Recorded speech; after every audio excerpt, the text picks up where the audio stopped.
말씀의 제목을 같이 한번 읽겠습니다. 시작. 네, 믿음의 방패입니다. 제가 한번 기도하겠습니다. 하나님, 오늘도 주님의 은혜를 부어주십시오. 하나님, 주님의 말씀이 아니고서는 우리가 회복될 수 없습니다.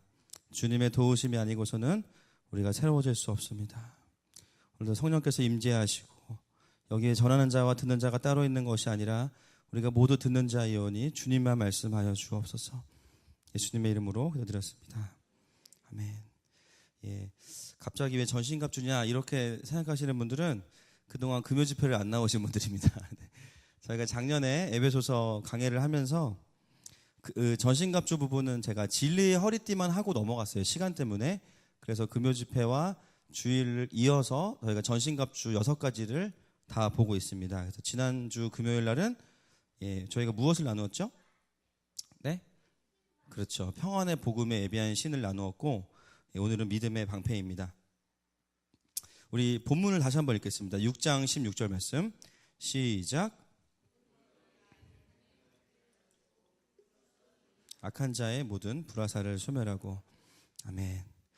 예, 전신갑주를 우리가 같이 나누면서 자, 우리가 어디까지 우리가 가야 되느냐? 그것은 전신갑주가 저런 의미구나가 아니라 그것을 우리의 영적인 생활 속에서 활용하는 것이죠. 아무리 좋은 무기가 있어도 그것을 활용하지 못하면은 그것은 의미가 없습니다. 우리가 이렇게 하나하나 같이 말씀을 나누면서 이것이 우리의 영적인 참 풍요로움과 또 주님께서 이미 이루신 승리를 누릴 수 있는 무기가 되기를 축복합니다. 오늘은 4번째인데요. 바로 믿음의 방패죠. 여러분, 로마 군인들이 사용하는 방패를 본 적 있으세요? TV에서? 이렇게 조그만 문짝이라고 보시면 돼요. 제 방에 들어올 때 문짝이 좀 조그만데 그걸 뜯어서 쓰면 그게 로마 군인들의 방패랑 비슷합니다. 120cm에 60cm. 네모난 방패이죠. 로마 군인들이 쓰는 방패는 오늘 본문에 보니까 무엇을 막고 있냐면 불화살을 막고 있습니다. 불화살. 여러분, 사단이 우리에게 쏘는 화살은 그냥 화살이 아니고 무슨 화살이라고요? 불화살이에요. 불화살은 뭐냐면 촉에 불이 붙어 있어요. 활활 타오르는데 그 불화살을 쏘는 이유가 뭘까요? 그냥 화살이 아니라 불화살이 날아와서 방패에 딱 박히면 방패가 나무이기 때문에 나무에 불이 붙습니다. 그러면요, 화살을 막은 거는 잘했지만 곧 이 방패에 불이 활활 타오르면서 군인들이 어떻게 될까요? 무서우니까 방패를 버리겠죠. 믿음을 버리게 하는 것입니다. 방패에 불이 붙게 하는 목적은 뭐냐? 화살로 사람을 죽인다기보다는 불을 통해서 사람에게 두려움을 심고 그것을 통해서 자신을 보호하는 이 믿음의 방패를 버리게 만드는 것이 불화살의 공격의 목적입니다. 굉장히 전략적이고 무서운 공격이죠. 사단은 처음부터 우리에게 가까이 와서 칼을 들이대지 않습니다. 창을 찌르지 않아요. 멀리서 불화살을 겨냥해서 쏘고 우리가 그것을 막았다고 생각했지만 그 불이 옮겨 붙으면 믿음의 방패를 버리게 되는 것이죠. 여러분, 그동안 우리를 지켜왔던 그 믿음이라는 삶의 근간이 되는 체계를 스스로 포기하도록 만드는 것, 이것이 바로 사단의 전략인 것이죠. 여러분, 그러면 이 불화살의 내용은 무엇일까요? 정확히 본문에는 그 종류들을 설명하지 않지만 문맥을 통해서 알 수 있습니다. 우리가 믿음으로 사는 것을 포기시키는 그 어떤 것, 내가 믿음으로 주님 앞에 살아갈 수 있도록 하는 것을 방해하는 그 어떤 것, 어떤 상황이 될 수도 있고 사람이 될 수도 있고 그 어떤 것이 될 수가 있겠죠. 우리가 주님 앞에서 믿음으로 전진해야 되는데 그것을 포기하게 만드는 바로 그것이 바로 불화살일 가능성이 높습니다. 어떤 사람의 삶에 고난과 시련이 있어요. 불화살일까요? 아닐까요? 그 자체로는 모릅니다. 그러나 그 고난과 시련을 통해서 내가 주님을 더 신뢰하게 되고 내가 믿음이 좋아진다면 그 고난과 시련은 축복입니다. 할렐루야. 그런데 어떤 사람은 막 상황이 잘 풀려. 일도 너무 잘 되고 막 진급도 잘 돼요. 그런데 가만히 보니까 삶의 열매가 하나님을 점점 더 의지하지 않아요. 그러면 그 유혹은 불화살일 가능성이 높다라는 것이죠. 우리는 단순하게 내가 잘 되면은 축복받고 안 되면은 주님이 미워하는 거야, 이렇게 생각하는 사람들이 너무나 많습니다. 그게 바로 기복주의 아닙니까? 그러나 성경은 그렇게 말하지 않죠. 어떤 상황을 통해서 우리의 믿음이 강해지고 내가 주님을 좀 더 신뢰하는 상태가 될 수 있다면 그것은 어떤 이유에서건 하나님께서 주시는 귀한 훈련인 줄로 믿습니다. 우리는 그것을 통해서 하나님을 더 신뢰하게 되는 것이죠. 그러나 어떤 상황이든지 간에 오히려 우리의 믿음을 작아지고 또 소멸되게 만드는 것이라면 그것은 우리가 대적해야 되는 것이죠. 그래서 불화살의 공격이 딱 우리에게 유효하게 되면 믿음을 버리게 되고 그 다음에는요 진짜 무기가 들어오는 거예요. 뭘까요? 사단의 창이 들어오게 됩니다. 먼저 우리의 그 방패를 해제시키고 진을 무너뜨리는 거죠. 공동체를 와해시키고 그 다음에 한 사람 한 사람에게 창을 던지는 겁니다. 그래서 공동체의 믿음을 포기하고 믿음이 없는 사람들의 부정적인 말들이 돌기 시작할 때 그 불은 여기저기 번져가면서 공동체의 진이 흐트러지기 시작하는 거죠. 이것이 사단이 아주 잘 쓰는 전략입니다. 사랑하는 여러분, 우리의 삶 속에서 우리의 믿음을 포기시키게 만드는 것들이 있다면 언제든지 대적하시기를 축복합니다. 분별할 수 있어야 되는 거예요. 그래서 불화살은 너무너무 무서운 병기죠. 그러나 오늘 저희가 보는 이 방패 안에는 사실은 숨겨진 비밀이 있습니다. 그 당시에 그 고대 근동 그 지역에 가장 강력한 무기가 불화살인데 그게 통하지 않는 군대가 있어요. 누굴까요? 로마 군인이에요. 로마 군인들에게는 불화살이 통하지가 않습니다. 아무리 불화살을 쏴도 로마 군인은 꿈쩍하지 않아요. 다른 군대들은 그 불화살이 속수무책이지만 로마 군인은 그 불화살을 맞으면서도 전진할 수 있습니다. 그 비결이 있어요. 바로 로마 군인만 썼던 방패 안에 비밀이 있습니다. 본문에는 나와 있지 않지만 뭘까요, 여러분? 로마 군인들의 방패도 똑같이 나무로 만들어져 있어요. 그런데 다른 점이 있습니다. 그 위에 엄청나게 두꺼운 가죽을 두르고요. 전쟁을 하기 직전에 뭐 할까요? 제가 방금 마셨는데 방패에 물을 팍 적셔요. 그래서 로마 군인의 방패는요, 그냥 방패가 아니고 물을, 죄송합니다, 이빠이 머금은 방패입니다. 불화살이 날아와서 방패에 딱 꽂히면 어떻게 될까요? 불이 꺼지죠. 로마 군인은 별로 불화살이 두렵지 않습니다. 바울은 그 이야기를 왜 성경에 기록하지 않을까? 왜냐하면 그때 당시에 그것은 비밀이 아니었기 때문입니다. 여러분, 그 당시에 그 지역에는요, 로마 군인이 없는 데가 없습니다. 심지어 아이들도 장래 희망 중에 베스트 첫 번째 뭘까요? 나는 커서 로마 군인 될 거야. 지금으로 따지면 유재석. 초등학생들 커서 뭐 될래? 물으면 유재석 같은 사람 될 거라고 다 이야기하잖아요. 그때 당시 아이들은 로마 군인들이 전신갑주를 입고 돌아다니는 모습을 보면서 야, 나도 크면 저렇게 돼야지. 막 은율이, 서율이, 유겸이, 은율이가 오늘 의회 흉배를 하고 왔는데 서율이가 야, 나도 크면은 저렇게 전신갑주를 취해야겠다. 그러면서 애들이 장난감으로도 그렇게 노는 거예요. 어떻게 놀까요? 놀 때 자기가 방패를 만들고 싸우기 전에 물에 담갔다가 서로 불화살을 쏘면서 막 맞고 노는 거죠. 그때 당시에 로마 군인들의 방패라고 말하면 사실은 모든 사람들이 알고 있는 상식이 뭐냐면 물을 담가서 불화살을 끄는 것이 방패의 목적이구나. 모든 사람이 알고 있는 것입니다. 자, 오늘 본문을 다시 한번 천천히 읽어보겠습니다. 6장 16절 말씀 시작.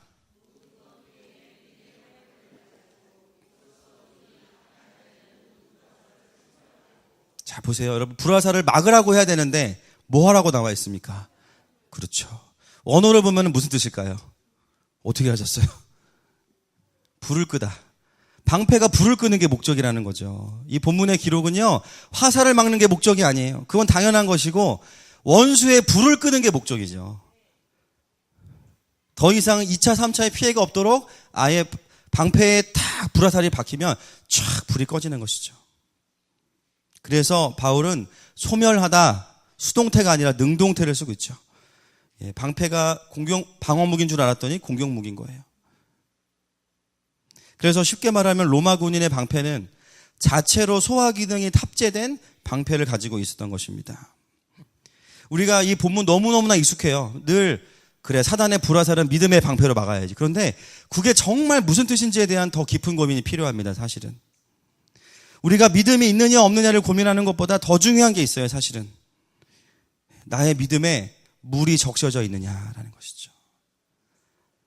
내 믿음이 정말로 불화살을 막을 수 있는 그런 믿음인가?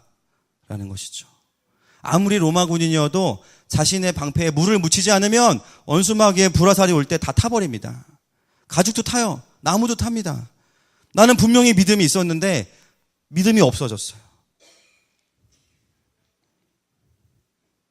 분명히 나는 믿음이 있다고 생각을 하고 교회도 열심히 나가고 예배도 드리고 모태신앙이고 기도도 하는데 내 안에 믿음이 있다고 생각했는데 뭔가 부족함이 느껴지고 세상에 나가면 죄송합니다. 자꾸 끄슬리는 거예요. 원수마귀에게 불에 끄슬리는 거예요. 나는 믿음이 있는데 왜 이렇게 사는 게 어렵지? 왜 이렇게 내가 돌파가 안 되지? 방패가 없는 게 아니에요. 있어요. 경건의 모양이 있어요. 믿음의 모양이 있어요. 믿음의 내용이 있어요. 복음을 들었어요. 그런데 여전히 불화살을 막을 수 없어요. 그것은 우리의 믿음 위에 물이 뿌려져 있지 않기 때문이죠. 오늘 우리가 고민해야 될 것은 바로 이것입니다. 내가 믿음의 모양은 있는데 방패는 하나 있는 것 같은데 과연 내 믿음의 방패가 물에 흠뻑 적셔져 있느냐. 여러분, 성경에서 물은 무엇입니까? 성경에서 물은 생명이고 성령입니다. 할렐루야. 성경에서 물은 생명이고 성령이죠. 그래서 세례를 받을 때 원래는 침례를 받아야 돼요. 침례 혹시 받아보신 분 계세요? 예. 느낌이 성부와 성자와 성령과 이거랑 훅 들어갔다 나오는 느낌이 다릅니다. 왜 그런 우리가 예식을 합니까? 그것은 다시 태어나는 거죠. 우리의 생명이. 할렐루야. 물은요 생명을 의미해요. 그리고 물은 성령을 의미합니다.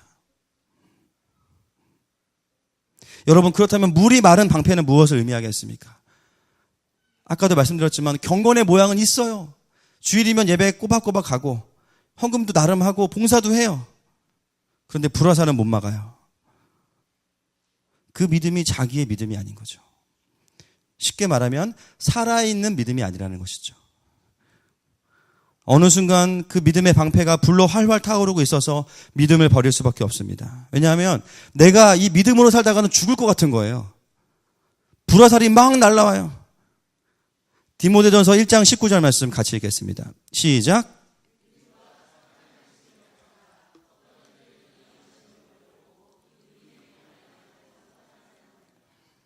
믿음에 관하여 파선한 사람들이 바로 믿음의 방패를 버린 사람이죠. 믿음으로 살기를 포기한 사람. 그 믿음에 물이 없기 때문에 생명이 없으니까 세상에 나가면 화살이란 화살은 다 막지만 불은 계속 맞는 거죠. 가장 이 불화살의 공격이 강력할 때가 언제냐면 청소년 시기에서 대학생으로 넘어갈 때.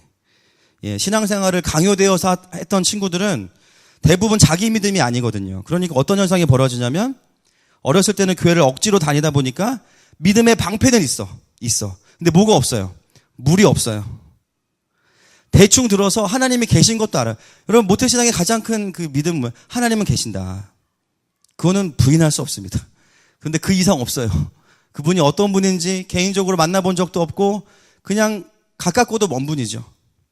그러니까 내 안에 살아있는 믿음이 없으니까 세상에 나가는 순간 불화살의 공격이 오잖아요. 어떻게 됩니까? 믿음을 버리게 되는 거예요. 왜냐하면 그동안 내가 자라면서 겪었던 이 교회 안에서의 생활과 세상이 너무 다른 거예요.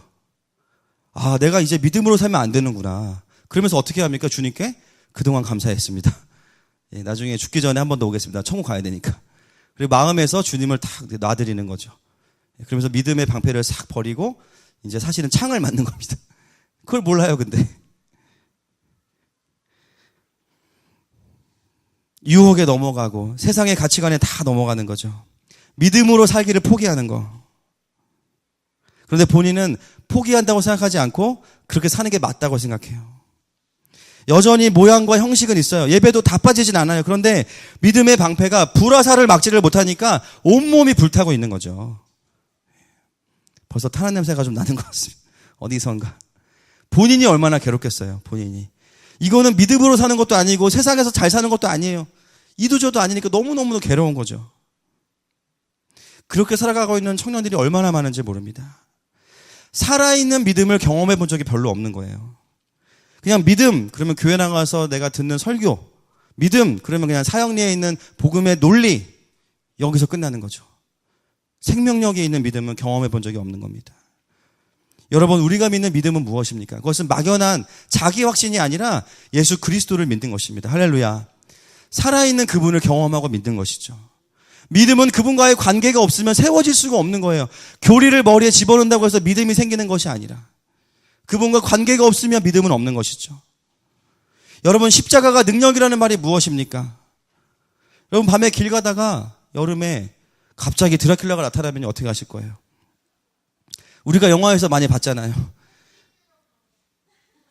밤인데 여러분 뭐 밝은 데 가서 여러분들의 얼굴을 보여줘도 됩니다. 그러나 영화에서는요, 보면 십자가를 막 들이대면요, 드라큘라가 막 괴로워해요. 그리고 막 십자가가 막 몸에 닿으면은 막 타요. 그러나 여러분, 그건 영화입니다. 만약에 길을 가다가 강시나 드라큘라가 나타나면 도망가세요. 아멘이십니까? 괜히 십자가 가지고 그러다 큰일 납니다, 여러분. 여러분, 십자가가 능력이라는 말은 나무가 능력이라는 말이 아니죠. 여러분, 십자가가 능력이라는 무엇이냐면 거기서 죽으신 예수 그리스도가 우리의 믿음이라는 것입니다. 그분의 살아있는 말씀이 능력이에요. 그것을 살아있는 믿음으로 고백하는 사람들의 삶 속에 하나님의 일하심이 나타나는 거지, 내가 11조 안 떼먹었으니까, 내가 주일 한 번도 안 빠졌으니까 나는 복 받을 거야. 여러분, 그건 아니라는 것이죠. 얼마나 많은 사람들이 믿음의 모양과 방패는 있는데 물이 없으니까 세상에 나가서 전혀 승리할 수 없는 거예요. 근데 본인은 이해를 못해요. 내가 주님을 나름 잘 섬기고 있는데 왜 내 삶에는 이렇게 패배가 있을까? 예, 물이 없기 때문입니다. 내가 무엇을 믿는지 모르고 교회를 다니는 거죠. 소방관들 이렇게 만나서 얘기해 보면요, 되게 재밌는 말씀을 해주시더라고요. 불이 난 현장에 가보면 다 타고 남은 곳에 뭐가 있냐면 항상 쓰지 않은 소화기가 막 던져져 있대요. 왜 그게 던져져 있을까요, 여러분? 마음이 급하니까 소화기를 가지고 불을 꺼야 되는데 소화기를 던져버리는 거예요. 불 속에다가. 그런 식으로 신앙생활하는 사람 너무나 많습니다. 애따 모르겠다. 주님 그냥 축복해 주세요. 그냥 이렇게 사는 거예요. 방패에 물이 없는 거죠. 믿음의 모양은 있지만 거기에 성령의 생수가 없는 거죠. 물이 없는 방패가 이런 사람들입니다. 또 하나는 믿음의 체계만 있는데요, 논리와 이성과 교리로는 아는데 하나님과의 인격적인 관계로 풀어지지 않는 경우. 옳고 그름은 엄청 잘 분별합니다. 그런데 생명이 없어요. 사람을 못 살려요. 예, 율법주의죠, 율법주의. 사랑하는 여러분, 믿음은 어떤 교리 체계가 아닙니다. 아멘이십니까? 믿음은요, 믿을 만한 분을 믿는 것이 믿음이에요. 바로 살아계신 예수 그리스도를 믿는 것입니다. 자연스럽게 그분과 그분의 말씀을 내가 신뢰하게 되어지는 것이 믿음이지, 예, 어떤 교리를 1번부터 10번까지 외운다고 해서 믿음이 생기는 것은 아니에요. 여러분, 지난주에 아주 안타까운 뉴스를 들으셨을 겁니다. 독일에 유학을 다녀온 한 신학대학교의 목사님, 교수님께서 딸을 죽인 상태로 수개월을 방치해서 딸이 백골 상태가 되었어요. 마른 뼈가 된 거죠. 예, 뉴스를 들으셨죠? 그분은 신학대학교 교수이면서 또 목회도 하고 계셨고 헬라어를 가르치는 분이셨습니다. 여러분, 독일의 신학은 논리의 끝판왕입니다. 예, 촘촘해요. 거기서 박사까지 받으셨어요. 그런데 그분이 딸을 그렇게 방치하면서 어떤 기도를 했습니까? 기도하면 부활할 거라고 믿는다는 거예요. 어떤 분들이 말합니다. 교리 교육이 부족하다. 교리 교육은 꼭 필요해요. 예, 그러나 교리가 생명은 아닙니다. 그렇게 촘촘한 논리를 가지고 박사학위를 받은 분이 그런 말도 안 되는 믿음의, 잘못된 믿음의 행동을 하는 것을 보세요. 여러분, 이 시대를 살아가는 그리스도인들에게 정말 부족한 것이 무엇일까요? 신학이나 교리 자체가 아니에요. 신학이나 교리는 당연히 배워야 되는 것이고, 여러분, 그것이 영적으로 막혀있는 부분은 아닙니다. 이 시대에 정말 혀를 뚫어야 되는 것은 뭐냐면 살아있는 믿음의 방패를 가진 사람이 없다라는 거죠. 다 방패가 있는데 물이 없어요. 세상을 이기지 못하는 거예요. 믿음의 역사가 일어나지 않는 것이죠. 여러분, 우리의 방패를 꺼내서 잘 관찰해 보세요. 지금 나의 방패는 모양은 있는데 생명이 있는가? 그렇다면 물에 흠뻑 적셔진 방패는 무엇이냐? 예, 성경에 다 나와 있습니다. 야고보서 2장 14절부터 17절 말씀 같이 읽겠습니다. 시작.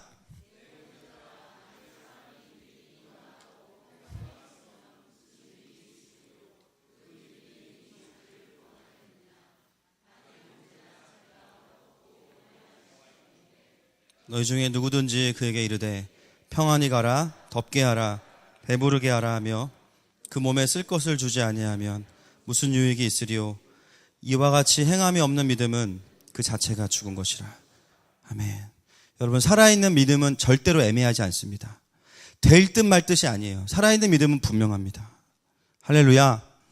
살아있는 믿음은 분명해요. 그것은 반드시 삶으로 드러나게 되어 있습니다. 행동으로 드러나요. 다만 주의할 점, 이 순서가 바뀌면 큰일 납니다. 믿음은 행함인데 행함이 믿음이냐, 이것만 가능해요. 많은 분들이 여기서 또 속아요. 믿음이 행함인 것은, 진짜 믿음은 행함으로 드러나는데 중요한 것은 행함이 있다고 해서 그것이 믿음이냐, 그건 아닐 수 있다는 거예요. 수많은 사람들이 이 행위주의에 속습니다. 내가 선한 일을 하고, 내가 무슨 일을 하고, 내가 뭐를 하고, 내가 어떤 자리에 올라가니까 나는 훌륭한 사람일 거야, 나는 믿음 있는 사람일 거야. 전혀 아니에요. 그것이 자기의 의가 될 수도 있고요, 그것이 자기의 자랑이 될 수도 있어요. 그것은 한번 열어봐야 됩니다, 마음을. 그러나 분명한 것은 뭐냐면 믿음이 있는 사람들은 행함이 있다는 거죠. 아멘이십니까? 그래서 야고보서를 풀다가 많은 사람들이 자기도 모르게 행위구원으로 가는 경향이 있습니다. 중요한 건 뭐냐면 정말 은혜를 받고 정말 믿음이 생긴 사람은 삶이 바뀐다는 거예요. 야고보서는 우리에게 당장 선한 삶을 살아라 라고 말하지 않습니다. 사실은 야고보서는요, 행위를 주로 말하지만 사실 야고보가 말하고 싶은 건 뭐냐면요, 진짜 믿음에 대해서 말하고 싶은 거예요. 여러분, 내 삶이 바뀌지 않고 행위가 나오지 않으면요, 의지적으로 행위를 하면은 믿음이 생기겠습니까? 아니에요. 그럴 때 우리는 뭘 해야 되냐면 행위를 내려놓고 오히려 믿음으로 가야 돼요. 왜 나는 저 사람처럼 삶의 변화가 없을까? 왜 나는 저 사람처럼 저렇게 거룩을 추구하고자 하는 마음이 없을까? 따라하고 애쓰고 힘만 듭니다. 다시 우리는 어디로 돌아가야 되냐면 믿음으로 돌아가야 돼요. 왜 내 믿음은 저렇게 안 되지? 내가 뭐가 잘못됐지? 행위는요, 우리의 믿음이 어떤지를 진단하는 정도입니다. 그러나 분명한 것은 뭐냐면 믿음이 있으면 행함이 있다는 거예요. 여러분, 살아있는 믿음은 행함이 있는 믿음입니다. 아멘이십니까? 오늘 이 자리가 우리의 믿음이 살아나는 자리가 되기를 축복합니다. 데살로니가전서 1장 3절 말씀 같이 읽겠습니다. 시작.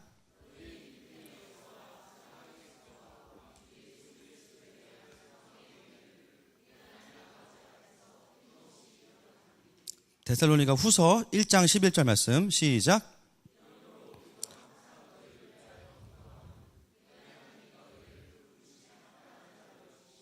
모든 선을 기뻐함과 믿음의 역사를 능력으로 이루게 하시고. 아멘.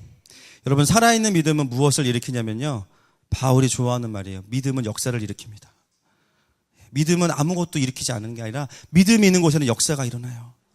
할렐루야. 살아있는 믿음을 가진 사람이 가는 곳에는 하나님의 킹덤이 따라갑니다. 살아있는 믿음을 가진 사람이 가는 곳에는 하나님의 간섭하심이 있고 하나님의 일하심이 있어요. 여러분, 복음서에도 보면요, 예수님께서 일으키셨던 수많은 역사들에는 반드시 믿음을 가진 사람이 있어요. 병 들린 사람을 고쳐주실 때, 귀신 들린 자를 낫게 하실 때 물어보시죠. 내가 낫고자 하느냐.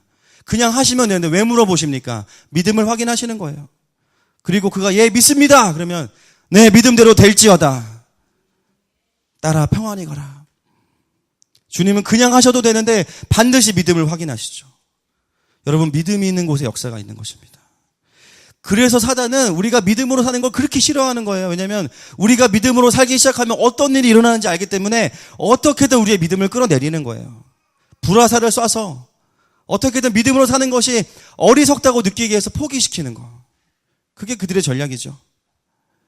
어떻게든 믿음의 자리로 오지 못하도록 우리를 끌어내리는 것입니다. 여러분, 믿음은 무엇입니까? 현실만 보는 것이 아니라 현실 위에 있는 하늘을 보는 것이죠.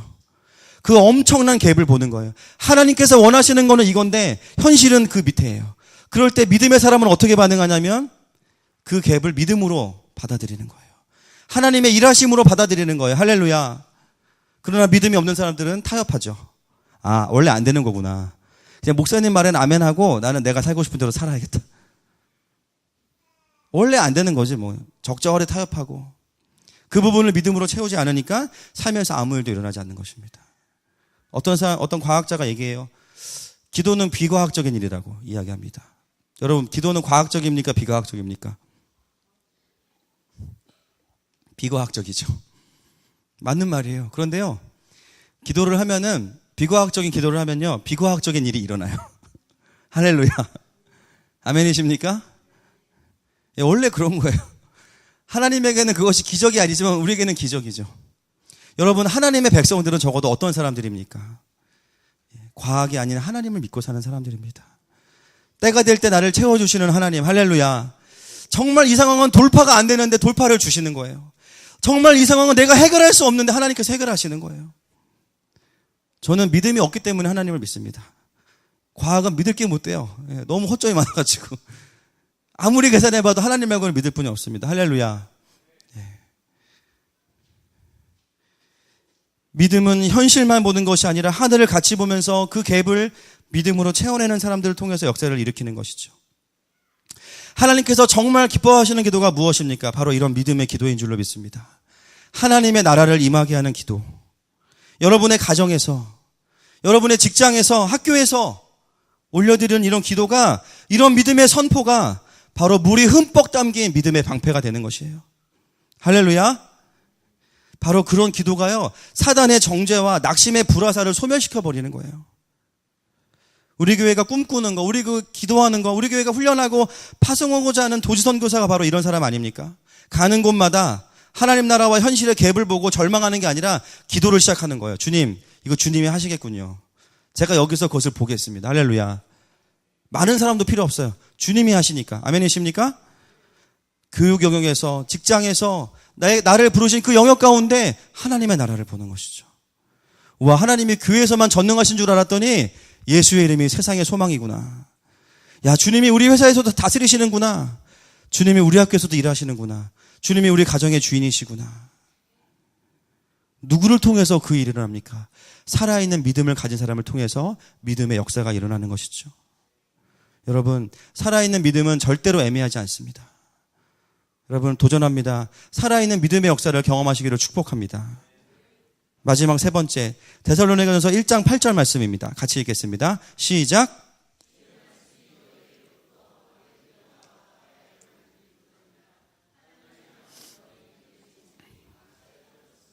우리는 아무 말도 할 것이 없노라. 아멘. 자, 여러분, 세 번째 살아있는 믿음은 어떤 특성을 가질까요? 살아있는 믿음은 소문이 난다고 나와 있죠. 신약에 소문이라는 단어가 28번 나옵니다. 그 중에 한 번을 제외하고 27번은요, 전부 다 어떤 소문이냐면 믿음의 소문이에요. 그 중에 70%는 복음서에 나오는데 예수 그리스도의 소문을 들었더라. 이게 제일 많이 나와요. 그런데 예수 그리스도의 소문이 무엇입니까? 예수님께서 믿음을 가진 사람들에게 일하셨던 이야기들이 소문이 나기 시작하는 거예요. 야, 하느마님께서 예배되다가 누가 암이 났다더라. 이런 얘기를 듣고 사람들이 오기 시작하는 거예요. 예를 들면 여러분, 믿음의 역사는요, 나로부터 끝나는 것이 아닙니다. 나에게서 끝나는 것이 아니라 그것은 소문이 나게 되어져 있어요. 아멘이십니까? 더 심플하게 얘기하면 믿음을 가진 사람은 다른 사람의 믿음을 일으킵니다. 이것이 살아있는 믿음이죠. 예수님의 소문의 이야기를 제외하고 서신서에 나와 있는 소문도 바울이 이야기하는 바로 이 부분이에요.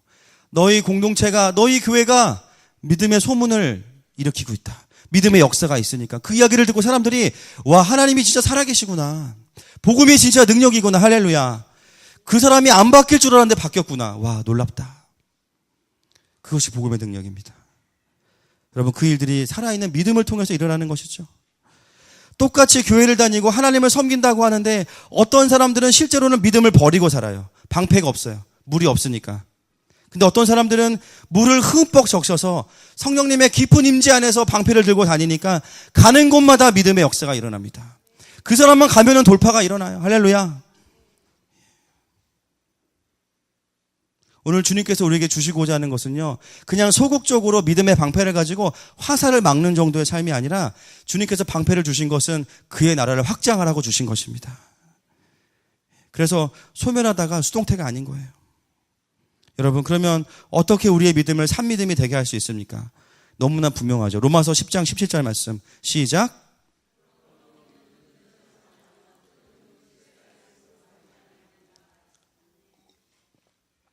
예, 왕도가 없습니다. 말씀밖에 없어요. 믿음의 역사는 내 속에서 말씀의 역사거든요. 하나님의 말씀에 붙들린 사람이 되면 그 말씀이 내 속에서 역사하는 거예요. 나의 신념 체계가 믿음을 가져오는 게 아닙니다. 바로 그리스도의 말씀으로부터 믿음이 생기는 것입니다. 아멘이십니까? 하나님의 말씀의 단비가 우리의 심령을 완전히 적셔야 돼요. 그분의 말씀의 임재 앞에 완전히 들어가야 됩니다. 그러기 시작할 때 하늘이 열리는 것을 경험합니다. 어떤 봉사나 섬김의 수준이 아니라 주님의 그 임재 앞에 깊이 나아갈 때 우리의 믿음의 방패에 하늘로부터 성령의 단비가 내리기 시작하는 거예요. 그리고 그 방패를 꺼내들면 그 어떤 불화살도 우리를 해할 수가 없는 것이죠. 사랑하는 여러분, 오늘 전신갑주 믿음의 방패를 함께 나누었습니다. 말씀을 정리하겠습니다. 하나님 나와주시고요. 소멸하는 삶, 불화살을 소멸하는 삶은 믿음을 가지고 살아가는데 그것은 물에 깊이 적셔진 믿음을 의미하는 것입니다. 여러분, 우리가 오늘 우리의 믿음을 정직하게 돌아봤으면 좋겠습니다. 내가 교회를 몇 년 다녔냐 이거 별로 중요하지 않아. 여전히 내 믿음의 방패가 건조하다면 우리는 정직하게 주님 앞에 나아가서 주님, 나에게 성령의 단비가 필요합니다. 주님, 내 심령에 주님의 말씀이 더 필요합니다. 주님, 나를 사로잡아 주시옵소서. 그것이 우리의 능력인 줄로 믿습니다.